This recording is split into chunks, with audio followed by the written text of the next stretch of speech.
Welcome to Faces of Ghana. My name is Philip Autiati. Today on Faces of Ghana, we are boxing here. We are speaking to a female boxer, Faruza. But before we hear her interesting story, remember to subscribe to our YouTube channel, follow us on all our social media platforms, and leave your comments in the comment section below. Right, let's hear from Faruza.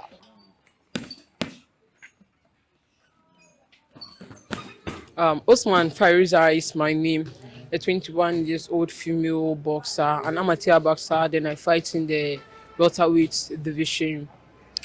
I'm I'm in a family of six. That's mom and dad with four siblings, right? And then education. My educational background. I started school from kindergarten at Hillside School Complex, which is located around the Nimakanda Highway. I completed Hillside Complex at 2012. Yeah, then I got an admission to Kimbu Senior High Technical.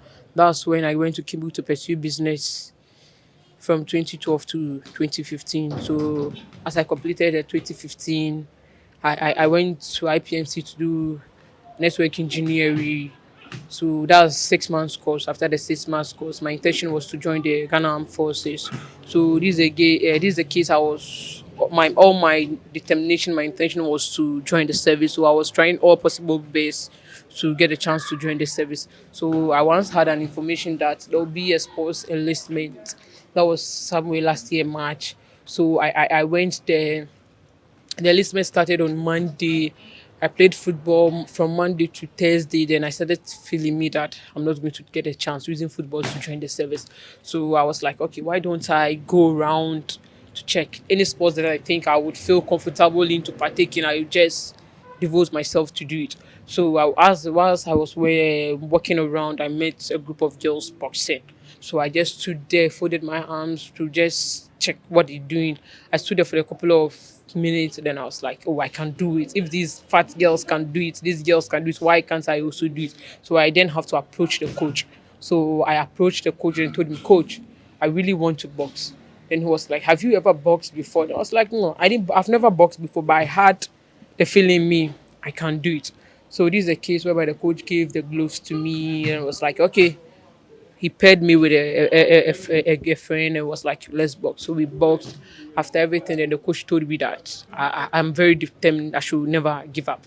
If I continue to work hard, I'm going to be a great person in future. So this is the case when we after the enlistment, everything, I just approached the girl. I was like, oh, Priscilla.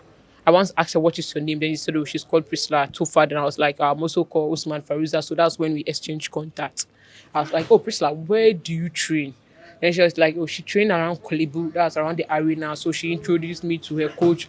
I went for training there for a couple of days, let's say a couple of months. Then I went back to the service to box. We boxed for a couple of months before they did their final enlistment. So one day I was just following. I once said there's a group of where there are boxers who are called Ghana Boxing Federation, the Black Bombay. So I just followed them on Facebook. Then I had the information that they will be fighting around Osu. So I decided to go there to watch. So I went there in the evening. I stood there. I watched their fight. Then I got a fight that I felt very interested in the fight that I wanted to get the fight on my phone. So I approached the guy and I was like, oh, I want this fight on my phone, your fight on my phone. The guy was like, no, he cannot give the fight to me. He don't know me anyway. Why do I want his fight? They don't do that. And I was like, well, I'm also a boxer. So I just want to have it on my phone and be looking on it to just do some training and stuff. Then he told me that if really I'm a boxer, they train at the stadium. I should meet them there on Monday. So the fight that I went there was on Saturday. So I exchanged contact with the guy. Then I was like, okay, then when I get to stadium, I'm going to call him.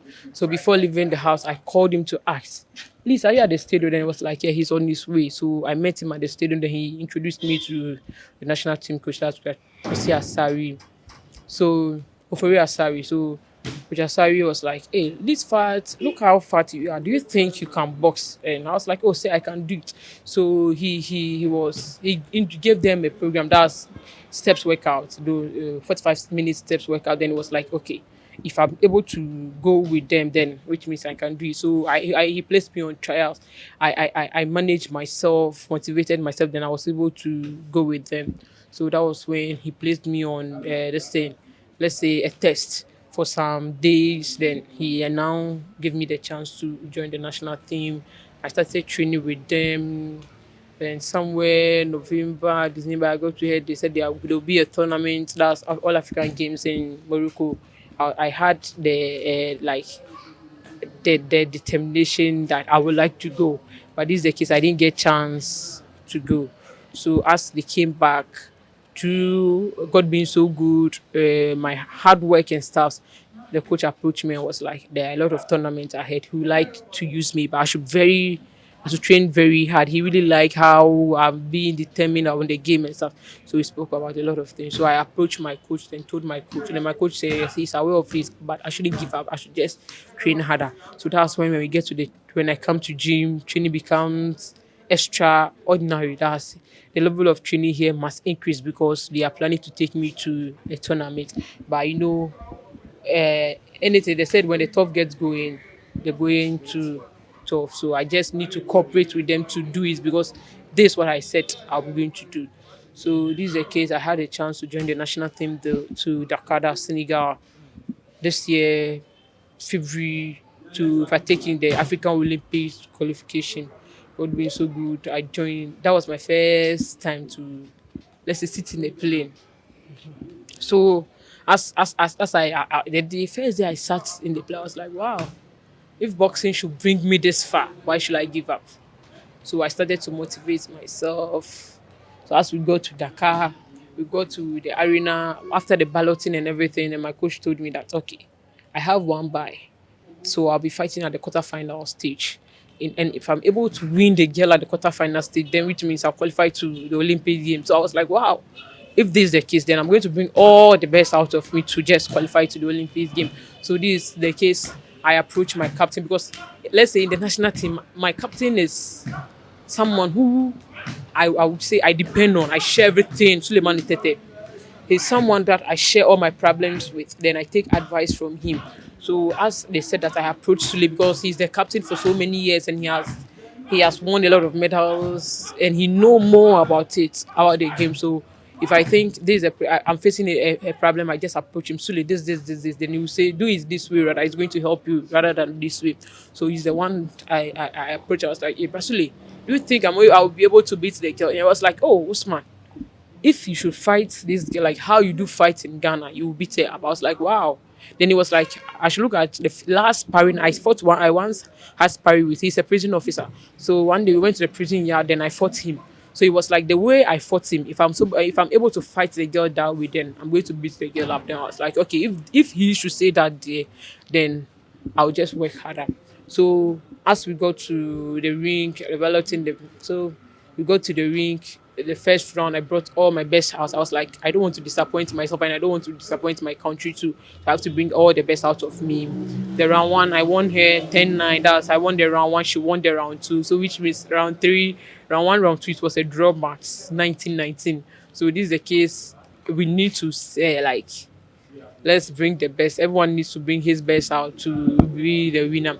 So round three to it's got to let's say the last 30 minutes I got very tired because the girl was very tougher than me. She has been to competition and stuff, and me that was my first time to be. So I could say it's a lack of experience, right? Lack of experience because that was my first time. So she won me by 28-29. That was I had 28 points and she had 29 points. So she won by a point. So after that, I was very disappointed in myself. I was crying all over. My coaches, my teammates were pampering me, motivating me that I've done well. I told Sule that I wanted to do more better than what I did. Then he was like, yeah, he knows it. And he even saw it in the rig, but God knows best. I have better days. I was like, then I want to start it now. If I'm able to do it now, then I think the future will be bright. So when I was crying and talking to them, then one Algerian coach approached me and she was like, I should never give up. I'm a champion. She learned I'm a newcomer in the team. And the way I fought, she has hope in me that I will do better. So I should never give up. I should just take training serious and stuff. So she was the one who motivated me to just take it serious. So that was when I came down then. But when you came down, how did your parents receive the news? At the beginning, me telling my parents I was a boxer was very tough decision. It was very tough because I was having a feeling in me that, hey, my mom is very strict. My dad is also very strict. If I tell them I box, they would tell me to stop. So I was hiding it. I was hiding it. I was hide. So my sister, I once went to the gym, but for my sister, she knows everything. She's now a military personnel because we all went together, but we were being divided into two groups. So she's in the first batch. She has just passed out. But we, due to the pandemic, we asked to hold on for some time now. So she was the one who told me that, okay, let's make a plan. When you go to the stadium, let them have a video of you, then you bring it home. So I made them took a video, then I brought it home. Then she said, he's very good because I made this girl here. I have to give it to my parents to watch. So I once told my mom that I want to talk to them this evening. Then she was like, oh, what for? Then I said, oh, if they are ready, she should just call me. So as everything was set in the house, she was like, she asked someone to call me that she's done. So I came there and I gave the phone to her. I greeted them first and I gave the phone to her and I was like, she should watch. So she was like, what? Are you not the one fighting? Yes. I was like, I'm the one fighting. Now I'm a boxer. Then my dad was like, what? Why should I box? And I was like, already. But I went for the army enlistment. I didn't get chance using football. Because football, there were a lot of tougher players more than I am. So I didn't get a chance to join you. So I just diverted, walked around to see if there will be a sport that I would like to participate or I think I can participate in. So I saw boxing, then I started boxing. Then my mom was like, what? I will. If I think this is what I want to do, then may the Lord be with me. Back in school, were you the type that liked fighting? You know, you Oh, like fighting with your mates. me fighting. I don't remember I stand to fight someone back. If I'm fighting you, I don't fight you with my hands. I fight you with my mouth. Because I was a short type in school. I was very stubborn in school, but I don't like fighting. If I fight with someone and they call to ask what happened, before I start to say my side of story, I'll start crying. So I don't normally fight in school. I fight with my mouth in school. But I do partake in sporting activities when I was in school, since primary JHS and SHS. Because at the JHS level, I was the school prefect. Where at the senior high school level, I was their sports prefect and the cadets RSM too as well. So, what are some of the negative comments? Do people stigmatize like a lady being a For boxer? stigmatization is everywhere because you'll be there, someone will be like, now what about Fefe say, oh, you're boxing, the boxing, coin, boxing, found could be beer, this, a lot of things, blah, blah. A lot of people are saying negative things, but let's say for me, I'm myself motivator. What I like to do is what I do. So sometimes when they will be like, no, I know why I involved myself into boxing and I know where boxing is going to take me to. So there's no way what they say will really hurt me. At the beginning, when they say something like that, it really hurts me because bringing out my identity as a boxer was very tough. Because someone might see you somewhere be like, were you not the girl I saw on television box? I'll be like, me, please, I'm not the one, no, I'm not the one. So I got to a chance. I was like, no, no, no, no. I don't have to be hiding myself that much. I have to just come out and be bold to tell people that this is what I do now. I box. So this is the case. I once met a guy from my wood at the stadium. He intentionally came to spy that if it's true that people saying I'm a boxer, if it's true. So as he saw me, he made me knew he saw me. So he was the one who came to spread my wood that I'm now a boxer. So when they asked, we learned to a boxer, I was like, yes, I'm now a boxer. So now me standing to tell people I'm a boxer, I don't think I'll be ashamed of myself to tell someone I'm a boxer. I decided to be in boxing and I know where boxing is going to take me. So me telling people I'm a boxer there is never a problem. Are you in a relationship? Do you have a Oh, boyfriend? I was once in a relationship but not in a relationship now because Why? let's say uh, the kind of game I do with relationship is not going to favor me. I wouldn't get time for my guy or stuff. I will go to training in the morning, go to training in the evening. From training in the evening, I might be very tired. Let's say, to be frank, sometimes when I get home, I don't even bath and sleep. Sometimes when I get very tired, when I get home, when I remove my shoes and sit down and eat, sometimes where I sit is where I sleep. Where I sit to eat, that's where I sleep. I get very, very tired. So I was once having a guy, this is the case, I told him I'm a boxer, this, but he started to have the intention that maybe I was cheating or something like that. So he was like, I don't have time for him, there's a lot of things. So this is the case he once told me that if I think I will not get time for him, then I should just go my way so that he goes his way. So we all accepted that. Then I moved on with my work. He also moved on. But I would say for now, I could feel in me or see it that he has regretted it, because sometimes he do call me, oh, Faruza, I once saw you on this station, you are having an interview, keep it up. He sometimes motivates me to do more. So I would say the work I do now is my boyfriend. Yeah. In the future, all this I is could say the future is very bright. God being by my side, I'll say the future is very bright, because if you start an activity and you could see that you're not going to prosper, or you're not going to get anywhere in it, you feel it yourself. You see, so as I started boxing, when I started boxing, my intention was, wait, oh, let me box more. When I get the chance to join the Ghanaian forces, I just quit boxing and stuff. But as time goes on, I started to, let's say, have a great love. I started to grow love for the game. To the extent I even told, I was once sitting with my coach, and I was like, coach, I think if I take this boxing serious, I'm going to be a better person in future. So if I'm not going to get to the army, I would like to be a professional boxer. Then the coach was like, yeah, wow, so you want to be a professional boxer? I said, yeah, yes, coach, I want to be a professional boxer. That's if I didn't get chance to join the service as this pandemic issue, we are on board and stuff. If I didn't get chance, I would like to be a professional boxer. So my coach himself was surprised as I said I would like to be a professional boxer. And then I told him, the coach, I'm having the feeling in me that the future is very bright in boxing. Yeah. okay. So before we leave, what's your final words to? I'm sure there are young ladies who are watching you at home, and some would want to do boxing, some would want to do other things that they are interested in, but they are scared of what people will say. They are scared of what their parents will say. What advice will you give to them? Okay, what I would like to tell the young ones is they should just look up to me, right? They shouldn't give up. Everything you want to do, be bold and do it. When you're able to do it, if you are able to overcome your weakness, those who demotivate you not to do it, they will be the same people to motivate you to go higher. So my motto is never give up. Never give up in life.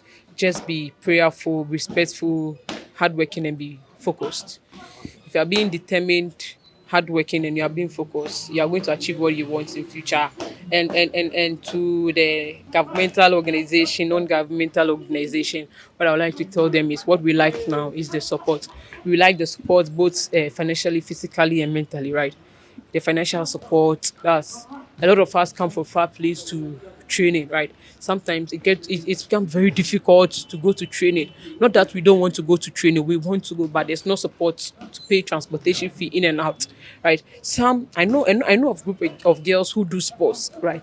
But sometimes it's become very difficult for them to come to the gym. When you call and be like, oh, why are you not coming to the gym today? Oh, Fariza, today I don't have transportation fee. It got to a time due to this transportation fee, I nearly gave up, but I was like, no, no, no, no, I have to just work hard. This is a case we have our coach Akpenato. He's a prison officer. He's ASP Akpenato. So he's the one when I'll be like, coach, today I don't think I have money to come to train. He'll be like, Osman, come, I'll give something to you. So anytime I think I don't have money, I approach my coaches to tell them that, coach, today there's no money. So I don't think I will make it to train. He'll be like, oh, cool, come, take money from someone. When you come, I'll give it to you. And when I take money from someone and I come, they always make sure they give it to me to give it to the person back. So what we need now is the support. The government, non-governmental organization, we are pleading on their behalf not to depend only on football, right? They should treat each sport and every sport equally as they treat football. And let's say boxing for a sake, when they invest in their hearts, we are never going to disappoint them. There is going to be a lot of medals in Ghana. So we plead on them to support the boxing aspect too.